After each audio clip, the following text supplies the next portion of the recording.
La République du Congo a été proclamée et notre cher pays est maintenant entre les mains de ses propres enfants.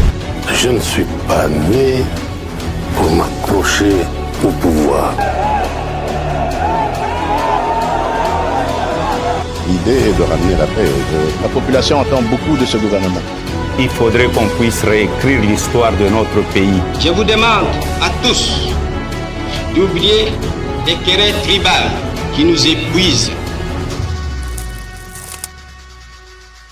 Quel avenir pour la République démocratique du Congo d'ici 2028? Le 30 juin 1960 est un repère sur le plan national et international de tous les Congolais et du monde entier de voir que ce pays à dimension continentale recevoir son indépendance du Royaume de Belgique.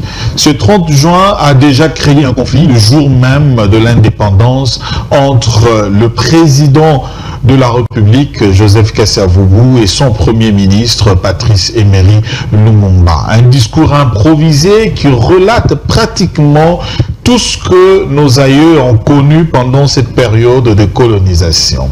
Arrivé au pouvoir, déjà, les indices, déjà le repérage ne pouvait se faire que ce premier jour. Après déjà quelques jours, c'est le président qui entre en conflit avec son premier ministre. L'un tout comme l'autre, un jeu de ping-pong, seront en train de se limoger.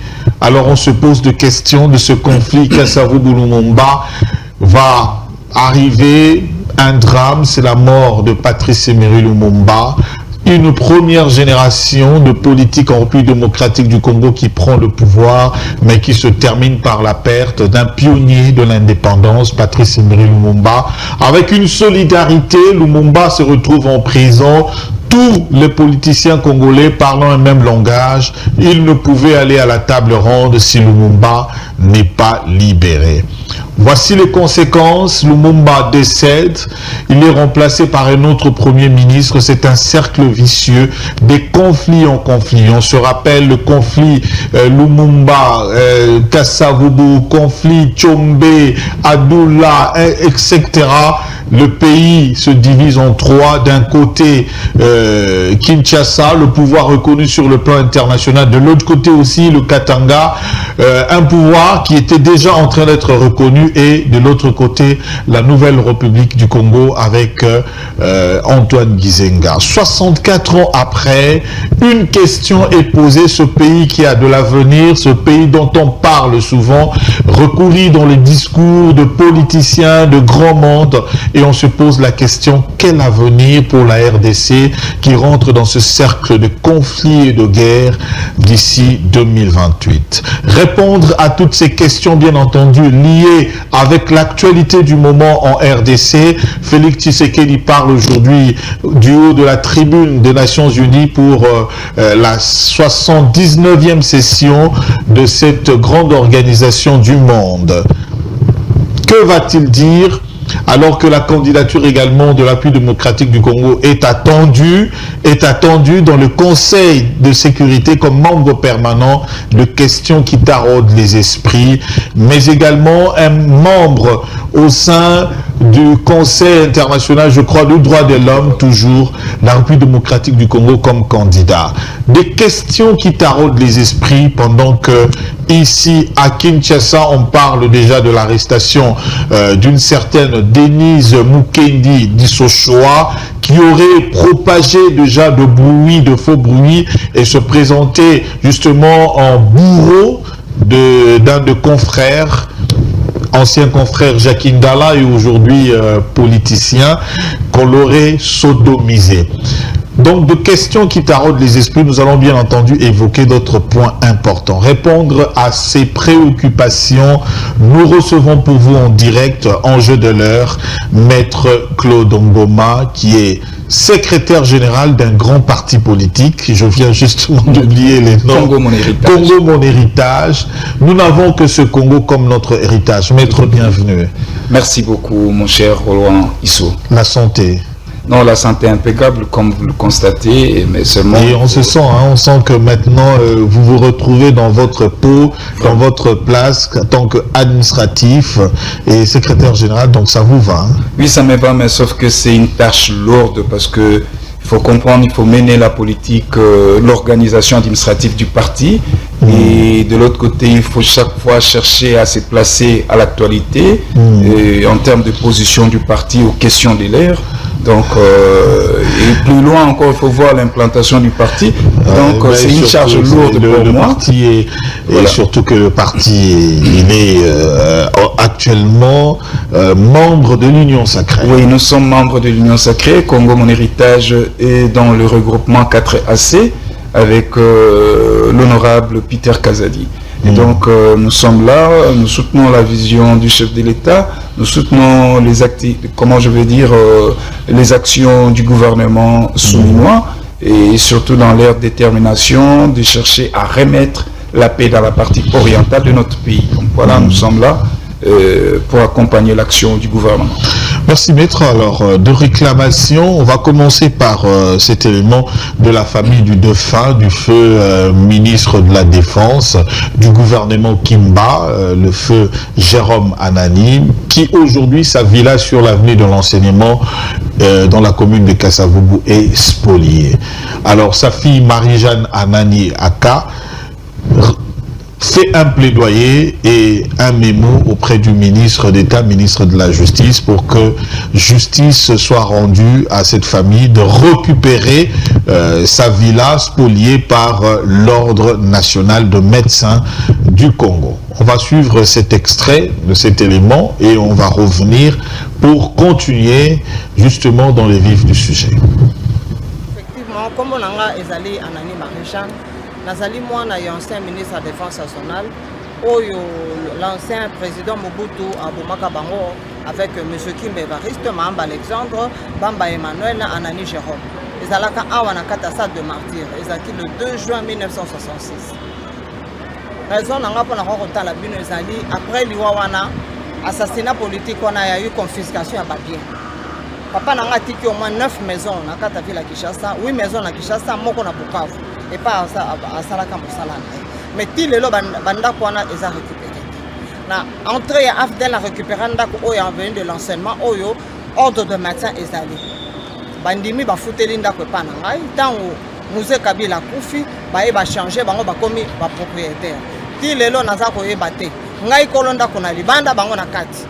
Document na simbi na maboko awa na kende ko tikelango ministre de la justice ezalaki ça fait 1 mois déjà tant à sali porte ouverte na ye naza na besoin bazongisela biso bandako na biso basalaki mosala na kati ya mboka oyo Congo papa nanga azalaki militaire azalaki sénateur pionnier de l'indépendance ministre de la défense nationale jusqu'au sacrifice suprême et pas na telemi awa ezali elembo esika makila na etangaki na baninga na ye nyonso tumine awa botalela biso likambo dictature ezalaki lelo to comme la démocratie bokoki quand même kotala te ba o ba sopaka makila na bango juste après ba Lumumba ezalaki monsieur Anani Jérôme na ba compagnon na ye mais tokotika la kaka boy pona nini ba compte bancaire bloqué makamyo surtout mabe finalement donc bango basalaki musala ya pamba mbongo na bango na pension na Sénat awati lelo bobengi biso na 2017 na ba document lelo loko moko te toke na OGDP loko moko te donc Moussala au moment basala kezo kende kaka pamba bozong c'est la biso bandako na biso bo reconnaître biso officiellement ah na kata stade de martyr botia ba monument na bango et lembo quand même mona na bano baza ko bota masika bana ba 80 bana ba 90 ba ba histoire ndenge ni bo benga ngo stade de martyr martyr de quoi martyr de la Pentecôte qui sont les martyrs de la Pentecôte yanga na e plancher na bino pona ko ebisa bino na expliquer bino oyo nga na za ko mona lelo ordre de maintien baza ba locataire na ngabaki ko roboto na mandako ndako après ba boto linga kopo kiti lutu ventre biloko nyonso na kata ndako est-ce que bango ordre de maintien bazangi biloko sala na kata ndako na bango tina mbetu tina bilamba quel genre de méchanceté ndenge wana donc baza en connivence bango na ba Mobutu ti lelo certificat d'enregistrement nanga mukanda nanga zali daté depuis 1962 bango bazana mikanda 67 balobi lito atekeli bango donc mboko yo nyonso ezaka ba lito na ba Mobutu batumsu bazate batumsu basala misala te botala likambo na malamu quelque part aussi batata na biso basala ki mosala mboko bazo mériter yango Na France ndeni tozomona Macron asa kotala baye oyo babundaka na ye abongisi makambo na bango. Baza ba Sénégalais, baza ba Gambien, baza ba Malien. Bongo biso na Congo kosala maté na ngambo na Brazzaville. Le président s'assoupe à reconnaître ba oyo basalaki mosala na liboso na indépendance. Ngana ye na chaîne na bino na lingi bozongi c'est la biso biloko na biso bon reconnaître officiellement bon réhabiliter ba mémoire ya ba papa no basalaki mosala na bango. Basalaki batu pamba te Kimba zalaki ministre ya premier ministre, Mamba zalaki ministre ya fonction publique, Bamba azalaki ministre ya mine. Anania zalaki ministre de la défense nationale. Quelle injustice dans ce pays. Toko na ngoti wapi. Bongo bano toko bota. Toko suka na bango. Ça c'est l'injustice des alakate. Batu musu bo tala bango bongo biso bo tala biso te pona ni. Président azali lelo na pouvoir azali mwana nani. Mwana ya moko pe o ya bundaki pona école bongo biso. Biso tala ko la pe bande ko na atala pe miso na biso pangusa biso ma ya miso. Alongola biso mawa. Ndengani to tikala kaka mawa lokola bambwa lokola biso ki banandi délaisser de nous-mêmes. Ezalakate bobongisa po Congo pe gene malamu. Mboko yo botongaki yango bino moko te bazalaki oya bakisi mwa mayele abakisi mwa mayele baketi kozola bino indépendance na table ronde bongo finalement te eloko nga nazaki nango ngwana monsieur le journaliste akati na mokuse nazala besoin ba droit na biso ba fota biso mbongo na parlement ba réhabiliter ba mémoire na bango ba sala bango monument na stade de martyrs esika makila la bango tanga eza elembo ba bongisa makambo na bango nyonso. Voilà, qu'est-ce que vous ressentez, maître? Vous êtes, vous êtes avocat, mais vous n'êtes pas ici à titre d'avocat parce que le barreau risque de tomber sur vous, mais vous êtes là comme un politique, secrétaire général du Congo Mon Héritage. Non, c'est-à-dire en suivant cette vidéo, la dame a donné des précisions concernant le papier de la maison, donc le pièce de la maison. Ce papier lui renseigne que cette maison, leur papa l'a acquis à partir de 1962. La famille Lito détient de pièces datées de 1977. De 1967 plutôt. Donc rien que, je peux déjà dire, en confrontant déjà des dates, nous pouvions déjà comprendre. Et assassiné le 2 juin 1966, oui. Comment il aurait vendu à Lito 67 alors qu'il était déjà pendu à Jérôme en 66. Alors que l'ONEL reconnaît en plus qu'il a eu... Et aussi il y a eu une question de curiosité. La dame a déclaré que l'ordre de médecins c'est locataire. Alors, la famille Lito, lorsque l'ordre de médecin ait pris cette maison en location, quelle a été les réactions? Parce qu'en entendre parler la dame, l'ordre de médecin a diré là-bas. Donc, cette histoire peut dire, l'ordre de médecin, tous nous savons, le siège là, c'est plus de 10 ans, 15 ans. Et pendant tout ce temps, la famille de Lito était où? Et même à l'époque du musée, on avait la commission ici de Bien Malaki. Bien Malaki. Comment on l'appelait Obéma. Office de Bien Malaki. Voilà. Donc, quelle a été l'action initiée par la famille Lito? Non. Moi, je pense que si je pouvais bien conseiller la dame, ils n'ont que la seule voie, c'est la voie de justice. Ils n'ont qu'à saisir les instances et il y aura débat. Voilà, la justice va dire le vrai droit, les vrais droits. Donc, alors, nous allons tirer de ce qu'elle a dit, de ses propos, un élément important. Là où on se retrouve, c'est le stade de martyrs de la Pentecôte, les 4 pendus. Donc, Kimba, Jérôme Anani, Mamba et l'autre, les 4 là, qui étaient pendus. En principe, lorsque Mouzé débaptisa le stade de Kamagnola en stade de martyrs, on devait avoir de stèles de ce pendu et que même un mémorial, les gens entrant pouvaient se dire ce stade ici c'est le symbole de ceux qui ont été à la résistance, voilà du pouvoir, qui ont été pendus, mais il n'y a rien. Il n'y a rien. On a comme l'impression que la mémoire collective congolaise s'efface de plus en plus et n'existe presque plus. Et là, c'est le travail de l'élite. congolaise. Comme vous, secrétaire général de Congo Mon Héritage. Oui, tout à fait, parce que quand nous sommes ici au stade de Martyr, il y a pas mal des espaces qui traînent. Et cette question, il n'est pas encore tard de pouvoir l'aborder. Parce que quand nous appelons ces lieux ici, cet endroit ici, stade de Martyr de la Pentecôte, alors du coup, il y a cette histoire qui nous retentit comme un refrain d'une chanson. On en a toujours. Et puis, ça ne s'effacera pas dans la mémoire collective. Mais maintenant, ici, il faut savoir oser. Et donc, voilà des gestes pour les générations futures. Exact. En érigeant un mémorandum, un mémorial, j'allais dire, un mémorial en souvenir de ceux-là qui ont été lâchement pendus sur base ou sur fond d'un procès mécanique. Justement, à l'époque, ça c'est de l'histoire. Le maréchal Mobutu devait donc voilà faire asseoir son pouvoir de dictateur. Et voilà qu'est-ce qu'il faut faire. Il faut donner un coup de force. Voilà, c'est la terreur. Il faut s'aimer la terreur et tout ça.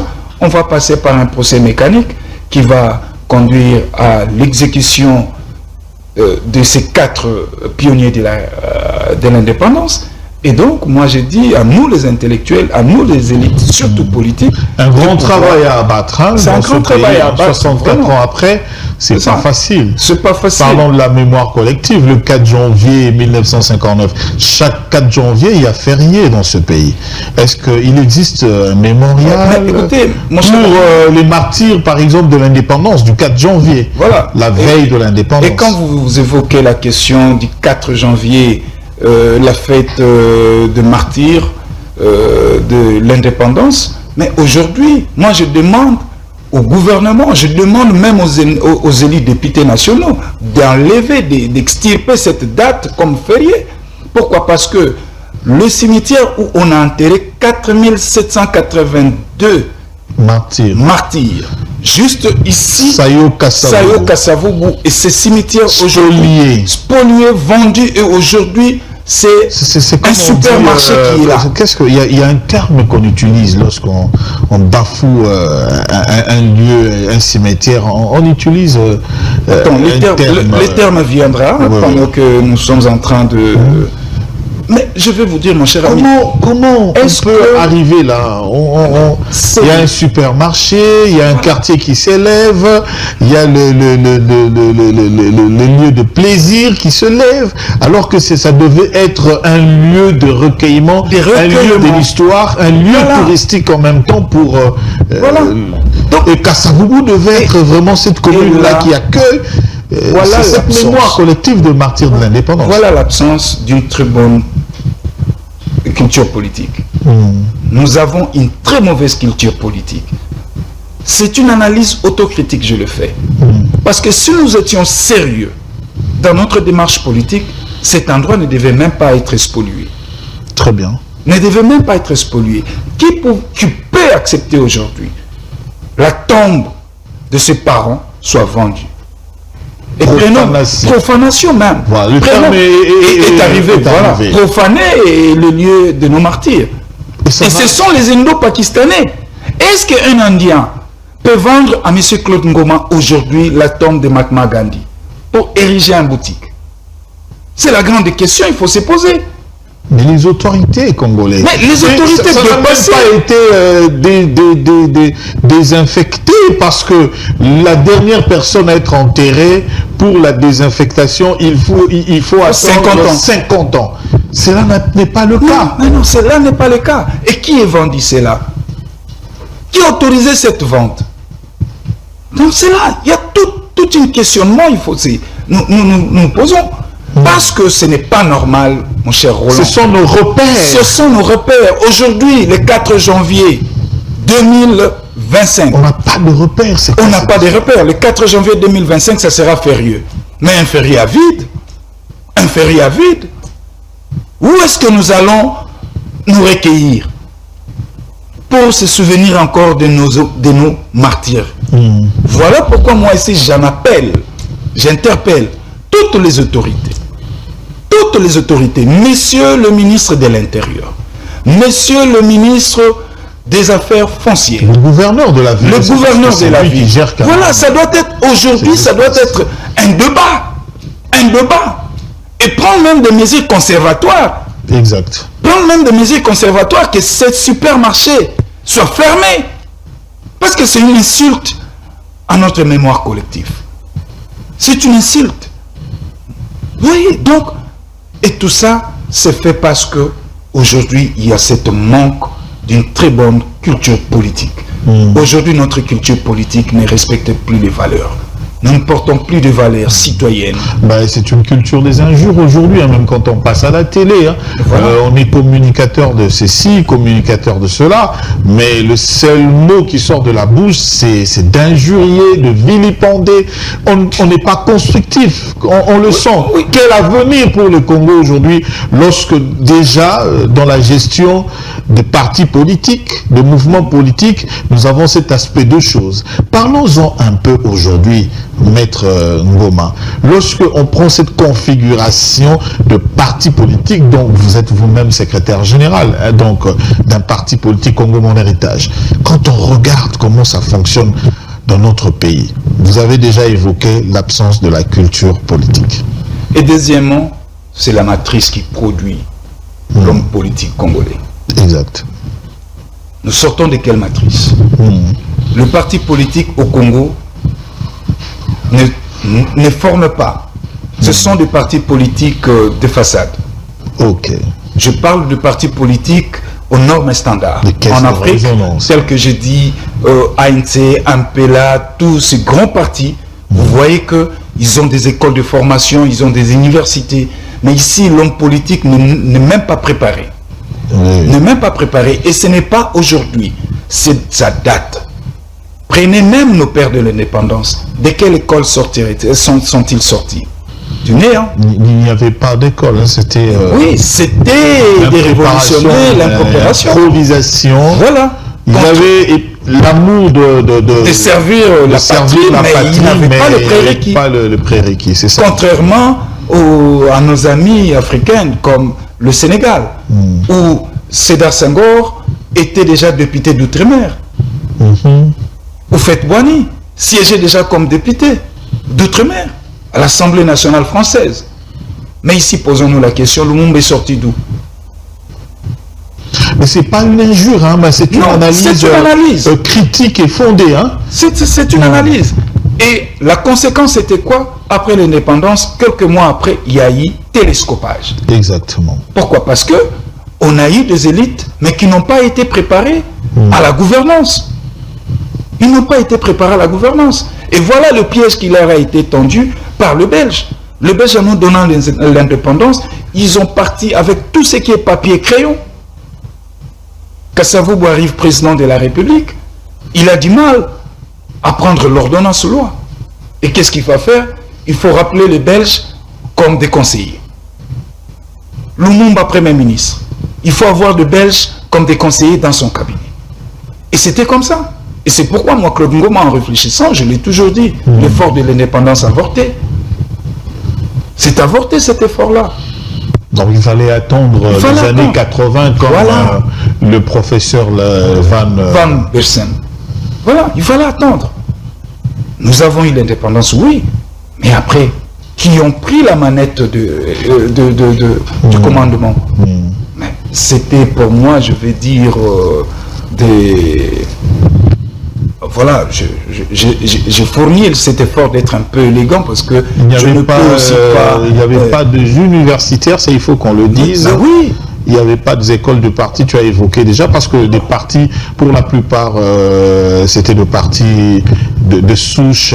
oui, tribalo, tout ça, ethnique. Et d'ailleurs, pour la toute première fois, quand ils se sont rendus en Belgique, le roi les a reçus pour leur dire, mais écoutez, vous êtes ici en Belgique pour demander l'indépendance, mais qui vous a mandaté? Qui vous a mandaté? Ils étaient obligés de retourner encore au Congo. Cette fois-là, venir former des partis politiques. Ouais. Parce que c'était le MNC, on dit, selon le témoignage, Voilà. le seul parti nationaliste, parce que il y avait toutes les couches. Quand on regarde Cyril Adoula, qui venait de Gizenga. l'Équateur, Gizenga qui venait Du Bandundu. Beignet, donc en fait, c'était tout le ce seul monde-là, parti nationaliste. justement. Contrairement à la Bako qui ne réunissait que du Bakongo. Les Bakongo, Voilà. le parti de l'autre côté du Katanga. Katanga, Konakat, des choses Ouais, comme ouais, ça. ouais. Donc, vous voyez un peu, donc tout a été déjà mal négocié au départ. Au départ, nous avons déjà Très bien, amorcé très mal bien. le virage du décollage de notre pays juste après l'indépendance. Mais qu'à cela ne tienne, nous devons toutefois nous ressaisir.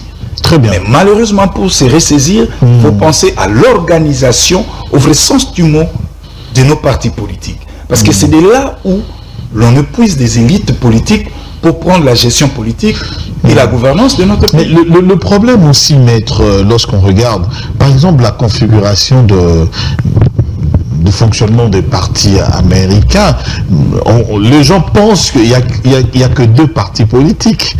C'est faux. Alors que c'est faux, mais ce sont les idéologies divisées en blocs. Voilà. Vous avez les capitalistes, vous avez les démocrates, donc les capitalistes comme les républicains, vous avez les démocrates comme des sociodémocrates, Démocrates, la social-démocratie. Voilà. Alors, tout ce parti-là se greffe là. Mais au Congo, même quand on regarde la configuration aujourd'hui, même les plateformes ne subsistent pas. Et on appelle ça les liens contre nature parce que c'est pas idéologique. Alors que faire pour que aujourd'hui, parce que c'est parmi les remèdes que vous proposez, nous puissions réellement avoir des sociodémocrates, des partis sociodémocrates d'un côté qui forment un bloc avec cette idéologie et qui forment vraiment un vrai bloc. On a vu PPRD, sociodémocrate, UDP, sociodémocrate, opposés. Alors, qu'est-ce qu'il faut faire vraiment aujourd'hui? Donc moi je pense qu'il faut plutôt activer la disposition constitutionnelle, j'oublie encore cette disposition, qui consacre le subventionnement de partis politiques. Et que quand aujourd'hui l'État commence à subventionner les partis politiques, et avant même l'effectivité de ce subventionnement, on doit procéder à des réformes. On doit procéder à des réformes. Parce que nous avons des partis mallettes, nous avons des partis qui ne répondent même pas aux standards, nous avons des partis qui n'obéissent même pas à la philosophie ou à la philosophie politique. Donc, voyez un peu, tout ça sont des problèmes. Tout ça sont des problèmes. Et aujourd'hui, qu'est-ce qui se passe maintenant? Vous avez des autorités morales ou des autorités moraux qui gère aujourd'hui les partis politiques. Pourquoi? Parce que c'est lui qui a les finances, c'est lui qui a l'aura politique, c'est lui qui maîtrise l'agenda. Donc voilà. Là, c'est pas de partis politiques. Là, ce ne sont pas des partis politiques. Ce sont des entreprises privées. Moi, je les appelle même des boutiques politiques familiales. Vous voyez? Alors que pour le souci de notre pays, pour qu'aujourd'hui le Congo se développe, il y a deux remèdes, il y a des aspects, des questions il faut traiter et répondre. D'abord, c'est l'homme. L'homme, après avoir réformaté l'homme et ou l'élite congolaise, politique et intellectuelle, il faut maintenant repenser les partis politiques, comment les organiser. Et puisque si les partis politiques sont organisés en termes de blocs, les sociolibéraux, les social-démocraties et les courants de centre, on pourra peut-être à la limite voir 3 blocs. Et dans les 3 blocs, c'est l'État qui est le patron. Là, il n'y aura plus question d'une autorité morale. Et là, maintenant, même le clientélisme n'aura plus sa place. Pourquoi? Parce que c'est l'État qui subventionne. Et l'État, la Constitution aurait posé déjà de critériums voilà. Pour que... Bon, en fait, comment on peut avoir un parti politique? On n'a pas l'école du parti, on est locataire, tous ces éléments-là. Comment on peut faire la politique, s'engager dans la politique? On est pauvre. On est pauvre. On est pauvre. On est débrouillard. C'est ça même la maladie. Parce qu'on voudrait avoir un poste... et donc, l'enrichissement du parti... Et là, l'autorité morale c'est le poste politique. L'autorité morale est prête à tout pour avoir le pouvoir. Il est prêt à tout. Oui. Et voire même le parti politique. Quand nous alignons des candidats, mais quel candidat vous alignez à l'élection nationale, députation provinciale, voire même au niveau de la députation au niveau communal. Parce qu'aujourd'hui, les gens aujourd'hui, moi je l'ai dit sans embâche, un bourgmestre ce n'est pas n'importe qui. Kassavoubou a été bourgmestre, mais après il a été élu président de la République. Mais aujourd'hui, quand vous voyez un bourgmestre vous représente quoi? Vous avez des bourgmestres qui ne maîtrisent même pas la territoriale. Pire encore, vous avez des gouverneurs de province qui ne maîtrisent même pas la décentralisation et la loi sur la libre administration de province. Exact. Pourquoi? Parce que c'est le clientélisme. À celui-là, la placé. Donc sur le plan politique, vous déplorez justement l'acteur politique et sa formation politique. Donc nous n'avons pas été préparés à ça. 64 ans après, on n'a toujours pas de remède, mais vous proposez un remède. Mais je voudrais poser une question. La Deuxième République, le maréchal Mobutu a vu cette impréparation. 5 ans après, avec autant d'années, il crée ce qu'on a appelé l'Institut Makanda Kabobi pour préparer les gens à la gestion de la Respublica, pour préparer les gens aux fonctions politiques, etc. On a quand même connu à cette époque des gens qui respectaient, mais l'époque, comme c'était la dictature et c'était aussi les enrichissements illicites.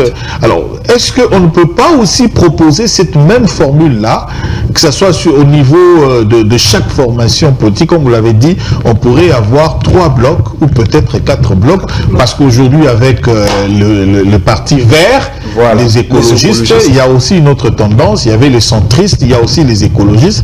Donc on peut voir ça dans ce sens-là. Est-ce que les Congolais respecteront vraiment oui, moi je pense, avec la volonté politique, nous y parviendrons.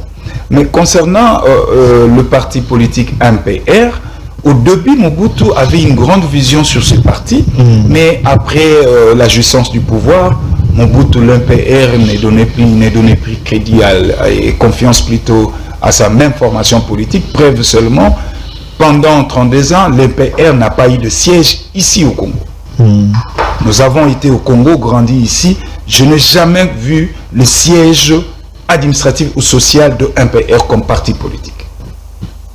C'est vrai qu'il y avait cette institution Makanda Kabobi au niveau de l'Ancélé. C'était une très belle initiative parce que une fois vous sortez de cette école, ce n'est pas du coup automatiquement vous rentrez dans les affaires, non. Vous devez maintenant aller vous faire spécialiser à l'institut qu'on appelait CIDEP. Vous voyez? Préparation professionnelle. Préparation professionnelle. Et c'est de là où maintenant vous devez aller. Et de là, maintenant là, vous êtes un produit qu'on peut lancer sur le marché en termes de gestion pour la gestion. Oui. Et c'était vraiment génial. Et on avait vu les anciens Mobutistes comment ils géraient. Bien qu'à un moment donné, vers les années 70, Mobutu va passer à la vitesse supérieure, la zaïrianisation, vers les années 73-74. Sans avoir mesuré les conséquences de cette stratégie décision politique. Oui, mais si Mobutu n'avait pas passé par cette vitesse de la zaïrianisation, moi je pense qu'aujourd'hui, on serait déjà très loin. D'accord. Alors, maître, parmi le remède, alors, aujourd'hui, tout le monde déplore la gestion. 64 ans après, on a toujours connu de gestion, pour certains, la dictature, pour les autres, on ne s'occupe pas du peuple. Même aujourd'hui, on accuse le président Tshisekedi de ne pas appliquer le peuple d'abord. Il y a autant de voix qui se lèvent, que ce soit à gauche, que ce soit à droite. Mais aussi, une autre proposition, on parle de dialogue. Parmi le remède pour élaguer la crise politique, on peut avoir des légitimités, etc. Mais nous avons déjà des expériences de dialogue dans ce pays. Alors, qu'est-ce que vous pensez aujourd'hui de ce dialogue? D'ailleurs, Martin Fayoulou était parmi les premiers à parler de ce dialogue-là. Oui, le dialogue d'abord a sa place dans la culture bantoue, mais là c'est un dialogue citoyen. Mais ici il s'agit d'un dialogue politique. Alors, un dialogue politique a été toujours demandé par le pouvoir en place. Une fois coincé en termes de crise, il ne sait plus avancer. Voilà, le pouvoir en place s'ouvre vers l'opposition et sollicite l'opposition sur la table des négociations. Voilà, pour harmoniser le point de vue, voilà, et décanter la crise. Mais aujourd'hui, ce n'est pas le cas. Aujourd'hui, c'est une franche partie de l'opposition qui en demande. Oui. Et là où moi je ne suis pas d'accord dans cette démarche du président Martin, c'est qu'il a proposé un dialogue sans pour autant nous proposer également la feuille de route de ces dialogues. Il a proposé un dialogue lequel lui-même n'a pas pris soin d'aller consulter ses frères même de l'opposition pour dégager une position commune pour ces dialogues. Et surtout qu'il y a un problème déjà de porte-parole de l'opposition. Ils ne se sont pas encore mis d'accord entre Moïse Katumbi, Martin Fayulu, Adolphe Muzitou et le reste. Et donc moi je pense que même s'il faut dialoguer, mais je me dis déjà Martin Fayulu a posé mal les jalons de ces dialogues. Est-ce que pour que nous ayons la cohésion nationale et la paix en République démocratique du Congo, faudrait-il que les politiques se retrouvent sur une même table, prendre langue? On a déjà des on en a déjà vu. Conférence nationale, le Loabour, conférence nationale. On aboutit qu'au partage, mais le reste de résolutions, de recommandations, on ne s'y tient pas. Si on peut parler un peu de Sun City, qui a pris une petite résolution d'ailleurs, les 5 résolutions, la mise en place d'une armée nationale républicaine de dissuasion et tout, donc ça fait autant d'années, on est encore en train de courir derrière la restauration de l'autorité de l'État dans le 2 345 000 km². Mais non encore. En fait, autant la réconciliation nationale, tant que la réconciliation n'a pas eu lieu et qu'on a fait les choses. D'ailleurs, la commission réconciliation et tout dirigée par le professeur Koutoumissa n'a jamais siégé et ça a disparu. Et tout ça, c'est le manque de volonté politique. Et même quand nous parlons de la réconciliation nationale, mais les contenus, nous ne dégageons pas un consensus autour du contenu. Exact. C'est là où il y a le problème. Il faut un consensus du contenu. Qu'est-ce que nous comprenons de la réconciliation nationale? Même aujourd'hui, le président Martin en a encore évoqué, mais sans pour autant donner les contenus vrais. Or, un politique, quand il vous demande dialogue au nom de la réconciliation nationale et paix, c'est-à-dire c'est une stratégie politique pour reconquérir le pouvoir. Parce que sur la table des négociations, le pouvoir va libérer quelques compartiments de ses pouvoirs. Et c'est là où ça chute par un partage des gâteaux au détriment de nos concitoyens. Mais nous, Congo Mon Héritage, notre position est claire parce que nous avons posé autant de questionnements sur cette demande, voire même la demande de Martin Fayulu. Nous avons dégagé les faiblesses au niveau politique, les faiblesses au niveau sécuritaire, les faiblesses au niveau du droit, sur le plan du droit, sur le plan politique par exemple. Les résolutions qui sortiront peut-être s'il y a dialogue, seront-elles appliquées où? Au Parlement? Au gouvernement? À la présidence de la République? Alors que cette opposition ne reconnaît pas les institutions issues des élections dernières. Parce qu'il s'agissait, selon eux, d'une parodie des élections. Voilà un peu déjà là où sur le plan politique. Exactement. Ça ne tient pas. Ça bloque. Oui. Et sur le plan sécuritaire, qu'est-ce que cette franche partie d'opposition propose comme alternative? Voyez-vous. Et sur le plan de droit, que restera-t-il encore comme substance de la condamnation de Nanga? S'il y a dialogue, doit-on organiser le retour des rebelles et seigneurs de guerre dans des institutions. Alors qu'on ne parle pas de rebelles ici. Alors qu'on parle pas le terme officiel dont on parle aujourd'hui, c'est les terroristes. Voilà. Donc c'est un mouvement terroriste. Donc l'État congolais, déjà dans ses dispositions constitutionnelles, ne négocie pas avec les terroristes. Oui, mais là aussi nous le avons... président a marqué également là aussi, un le point Congo, là-dessus. c'est vrai que je suis de l'Union sacrée, mais aussi le narratif pose problème. Tantôt on vous parle de rebelles, tantôt on nous parle de terrorisme. Or, si on parle terroriste, vous ne pouvez plus faire mention. Oui, parce que le ministre de la Communication et Médias que je cite, Patrick Mouyaya, on a donné le terme officiel déjà que le gouvernement utilise, parce que ce sont des terroristes. Alors, si ce sont des terroristes, moi j'invite le gouvernement à composer avec le partenaire sérieux. Et à l'international, même aux Nations Unies, on reconnaît que c'est un mouvement.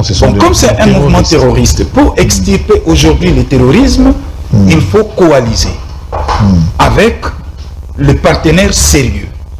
Alors que le gouvernement change de fusil d'épaule, comme il s'agit cette fois-ci de terrorisme. Au niveau de la sous-région, toutes les stratégies mises en place, la diplomatie ne tient pas. Au niveau régional, même moment, posons-nous la question, il y a une résolution prise dans le cadre de la SADC, il y a une force de la SADC ici, mais quel est le mandat de cette force? Toujours, est-ce que c'est un mandat offensif ou un mandat d'observation? Voilà, donc tout ça sont des faiblesses au niveau régional. Vous connaissez également, il faudrait parler par exemple des organisations régionales et sous-régionales. Nous connaissons déjà, s'il faudrait parler en détail, des organisations sous-régionales de l'Afrique, c'est comme un syndicat. Heureusement, des gens qui se retrouvent. Aujourd'hui, la CEDEAO a un sérieux problème. Il y a des pays qui se sont retirés. Voilà. Aujourd'hui même, nous remettons en cause cette organisation de l'Est, l'EAC. Donc, on est crédible vis-à-vis de la SADC. Même la grande organisation africaine qui est l'Union africaine aujourd'hui, quand on cite les conflits depuis des années antérieures et qui subsistent encore jusqu'à aujourd'hui, Banda Ouzou, etc. Oui, mais on a l'impression que la grande organisation de l'Afrique... Non, mais cette même grande organisation de l'Afrique, parlons de l'Union africaine, mais vous avez une organisation où vous-même, le chef d'État, vous ne savez pas cotiser. Vous ne savez pas cotiser. Le budget, à 60%, vient des Occidentaux. Alors comment voulez-vous que nous vous prenions au sérieux? Voilà pourquoi Congo Mon Héritage, nous avons réfléchi et dit, nous devons réfléchir comment repenser notre démocratie. Très bien. Tout part de là. Nous devons repenser nous devons repenser notre démocratie. Exact. C'est-à-dire, c'est un grand travail d'analyse qui s'adresse à l'intellectuel congolais, à l'élite congolaise. Type de Congolais. Voilà. Dans la politique. Dans la politique. Et partout. Et partout. Donc, parce que c'est justement la campagne d'éveil patriotique lancée par la ministre Noëlla Aïganato. Donc, oui, mais ça aussi, ça ne se fait pas. Voilà. Donc, justement, il y a un contenu. Il faut un contenu, comme vous l'avez dit. Il faut également un calendrier, donc une feuille de route. Une feuille de route, bien définie, bien ficelée. Parlons de cet aspect de choses. On a vu quand même, le ministre d'État, le ministre de la Justice, Constant Moutamba, poser un acte. 1685 exactement, prisonniers. Bon, vous allez peut-être utiliser le terme qu'il faut. Il y a eu des prisonniers, il y a eu aussi des détenus, et il y a eu aussi des présumés. Voilà. Qui forment un tout, que nous on appelle toujours prisonniers. Mais en termes techniques, vous allez nous éclairer, qui ont été libérés. Et ce geste a été salué. On a retrouvé quand même des gens qui étaient déjà sous la paralysie, des gens qui étaient moribonds. Qu'est-ce s'est-il passé au fait? Mais il y a quand même des gens qui critiquent ce geste-là aussi, mais il y a aussi l'aspect de la responsabilité de l'État qui doit, les innocents qui ont été condamnés sans procès, etc., qui ont dépassé les années de condamnation, l'État doit quand même réparer. Il y a la partie réparation aussi. C'est pourquoi moi je salue ces gestes posés par le ministre d'État, le ministre de la Justice et garde du Sceau, son Excellence Constant Moutamba, bien que une bonne partie n'apprécie pas ces gestes, mais écoutez, le prisonnier, quand on appelle prisonnier, c'est quelqu'un qui est condamné.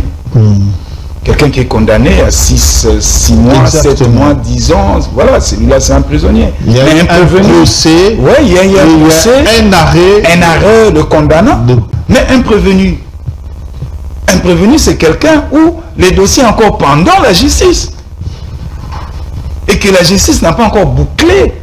Et donc voilà. Ça prend du temps. Ça prend du temps. Et notre justice, le ministre a relevé quand même des faiblesses pour prendre un arrêt.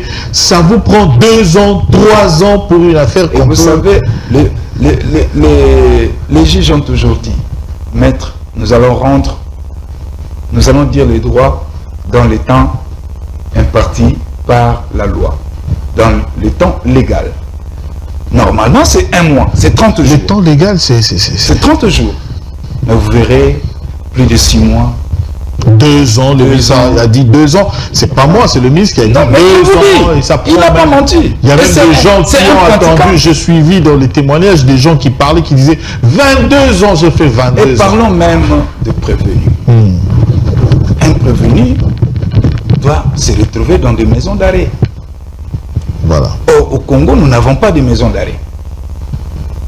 Vous avez les cachots, les sous-siates qui vous balancent directement au niveau du parquet. Au niveau du parquet, voilà, il y a MAP qui sort. Où doit-on trouver les maisons d'arrêt?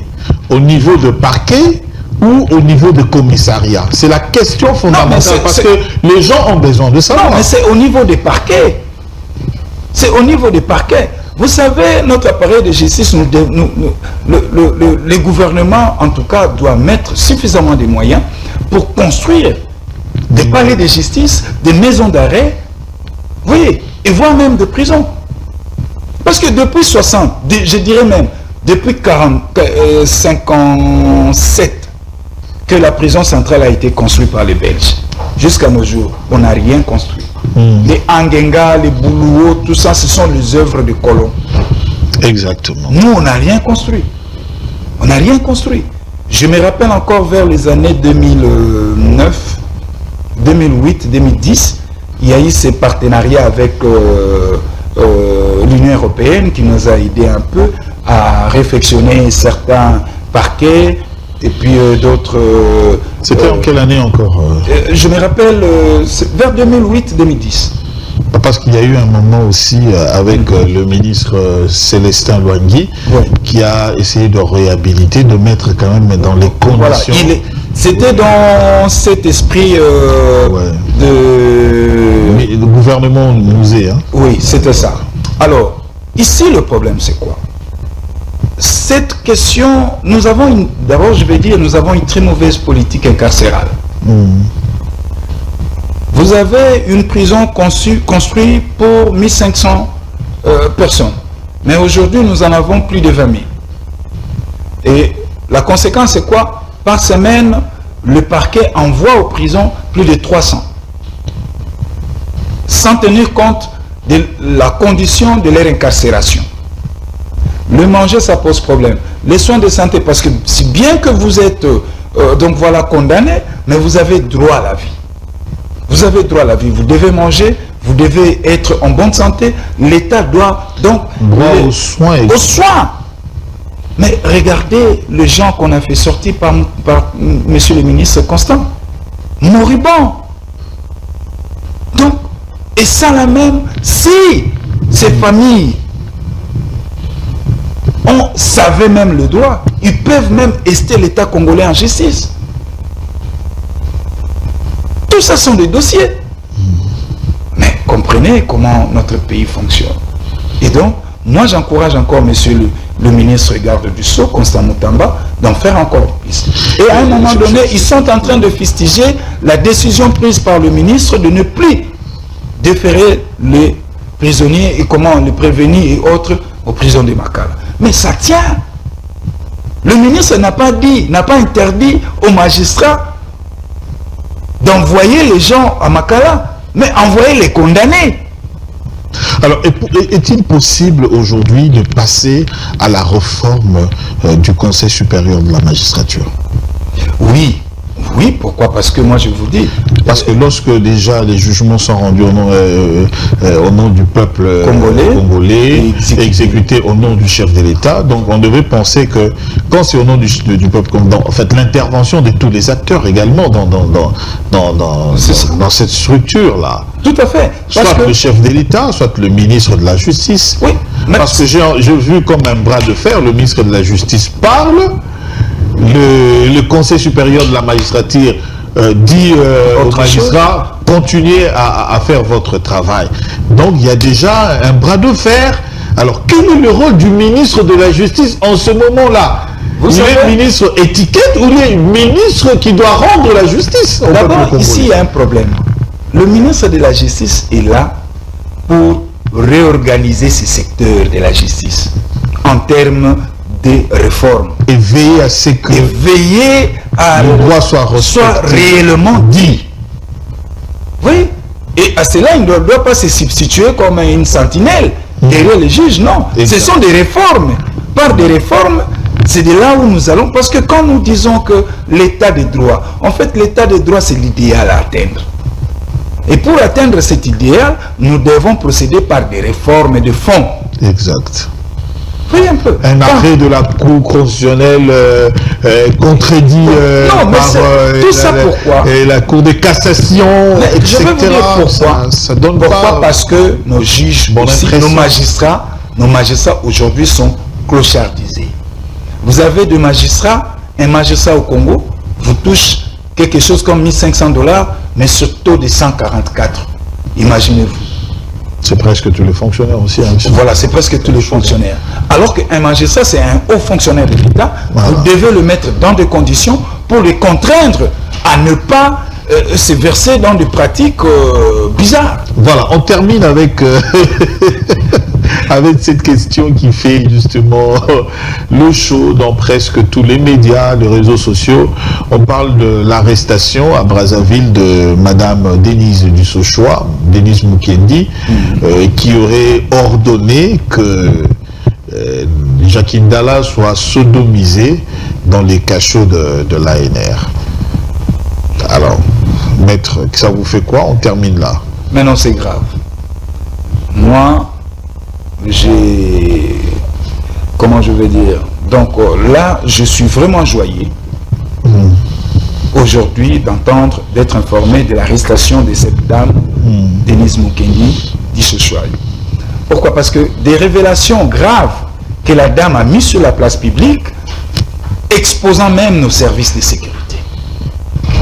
Et donc, en vrai terme, la dame a outragé nos services de sécurité.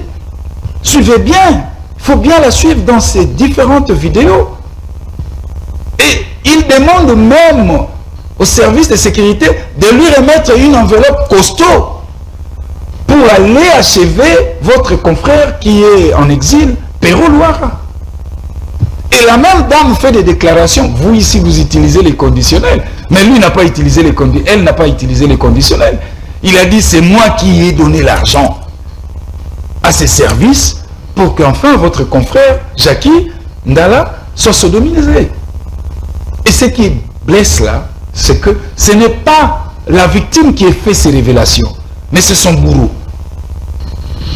Pour des raisons de respect de la dignité humaine, voilà. Jackie a préféré garder parce que c'est un père de famille. Léser sa famille, ses enfants, mais aujourd'hui c'est mis à la toile publique. Je crois qu'il faut qu'il y ait justice. Il faudrait qu'il y ait justice parce que aujourd'hui, Jackie se réserve aussi le droit d'ester nos services de sécurité en justice. Parce que c'est son bourreau qui l'a exposé, il l'a déclaré. Raison pour laquelle je bravo à nos services de sécurité quand vous avez mis la main sur la dame. Et donc, nous allons suivre ce dossier en pleine instruction. Alors, maître, ce n'est qu'une partie remise. On a commencé là avec vous. On va continuer. La thématique, c'est profond. On va en parler parce qu'il faudrait qu'on en parle pour trouver de remèdes par rapport à la classe politique que nous avons maintenant. 64 ans après, nous avons besoin de réformes sur le plan de ce que nous appelons des partis politiques, de mouvements citoyens et les corps intermédiaires, les corps intermédiaires. On doit en parler. Merci à Denise qui était à la prise des vues avec Plamidi Tondo. Merci à Pam Minga à la régie finale et à la réalisation Wilson Kinzomba. Et merci à vous tous de nous avoir suivis en direct. On se retrouve demain. Le rendez-vous est pris chaque jour de lundi à vendredi. On est avec vous 17h en direct. Et suivez-nous également tout le jour, le même jour de lundi à vendredi. Et samedi, suivez-nous sur Mouillère Canal 355 à partir de 22h40. Enjeu de l'heure. On est de retour. Merci et bonne suite de programme. Vous pouvez également nous suivre en direct en streaming sur notre page YouTube Tosungana TV et Facebook également Tosungana TV. Merci et bonne suite de programme sur Molière Canal et Tosungana Télévision. Au revoir. La République du Congo a été proclamée et notre cher pays est maintenant entre les mains de ses propres enfants. Je ne suis pas né pour m'accrocher au pouvoir. L'idée est de ramener la paix. La population attend beaucoup de ce gouvernement.